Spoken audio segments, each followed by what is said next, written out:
Okay, so I'm out in front of 2530 Fillmore Street.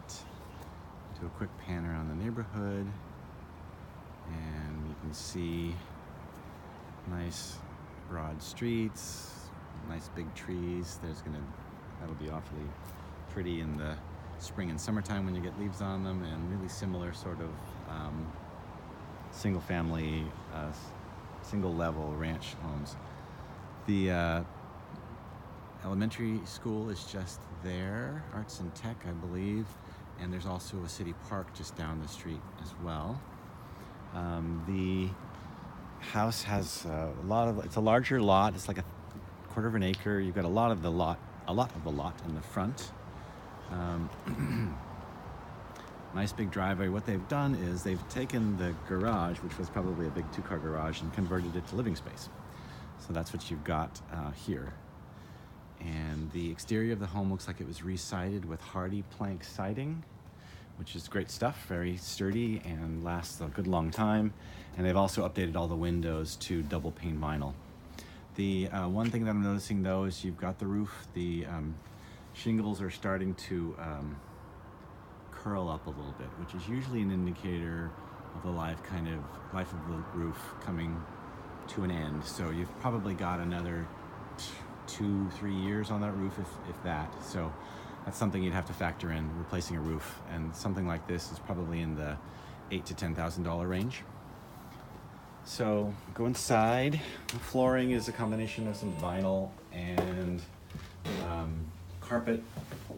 They have mentioned a carpet allowance in the listing information, so probably the carpet's a bit dated. The kitchen looks like it could potentially be original. They painted some of the cabinetry, but it all looks solid and functional, but it's definitely not updated. That's a nice new range, of course, and a new microwave with a vent hood. And you've got a nice big open sort of informal dining space just off here with a big slider out to the backyard.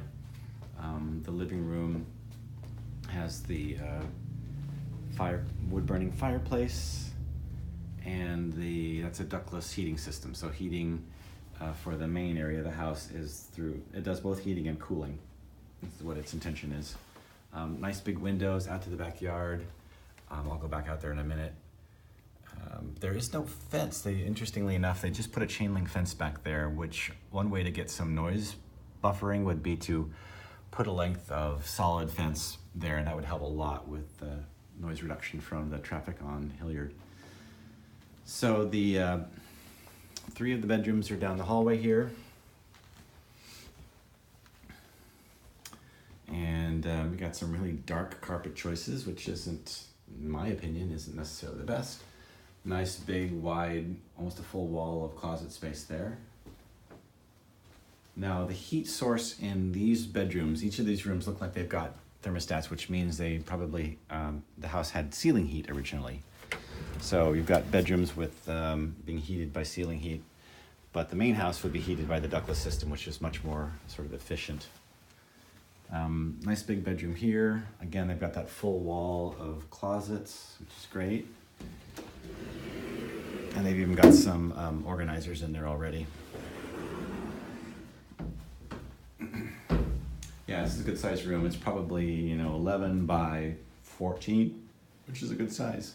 I'm seeing grounded plugs, which is good. The ceiling does have the notorious popcorn ceiling, so I'm not sure how you feel about that. There's linen here at the end.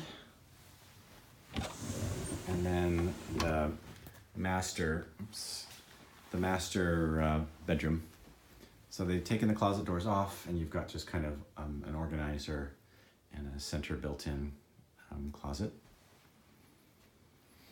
And then you've got the full bath here with a walk-in shower and a single sink. It all looks, it's all pretty tidy, pretty well maintained. And let's go out in the backyard. Just turn on some lights here. Oh, I don't think I showed this bathroom here. So this is the other main bath in the house. And it's got a tub probably an original tub, and then you've got a tiled surround. And it looks to be in good shape. They look like they've kept it in good shape. They've caulked it, things like that.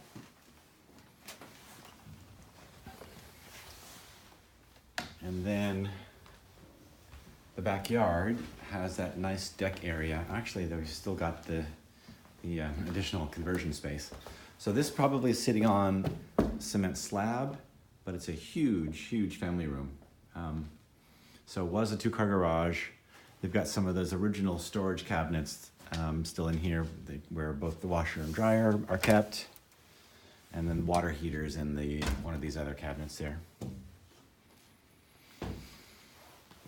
But a big open space. The heat source for this, I don't see one. There's a thermostat, but I'd be curious as to what that controls. So, because it probably wasn't originally ceiling heat in a garage. And what they've done is they've got this 4th bedroom here, and with its own closet. And there's a private entrance. So this is a really great setup for somebody who, if you wanted to have some separate living. So you've got this separate entrance here on the side of the house. That could be for, Airbnb, things like that. The biggest drawback, though, of course, is that there isn't a bathroom in here.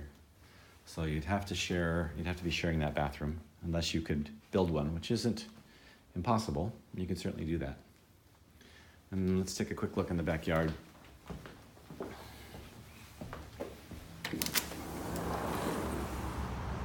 So nice Trex decking, so that'll last a good long time. And yeah, I'm seeing the same thing on the roof here in the back. The fireplace looks good. The house feels nice and straight, so there doesn't feel like there's any foundational stuff going on, but that's for an inspector to go around and actually scan the whole perimeter of the foundation to make sure it's in good shape. So there's the backyard, and you can sort of hear some of that noise I was talking about. That's the traffic from Chambers. Neighbors have that's a tall fence there. That's like 8 feet, so you're not gonna have the neighbors staring in at you.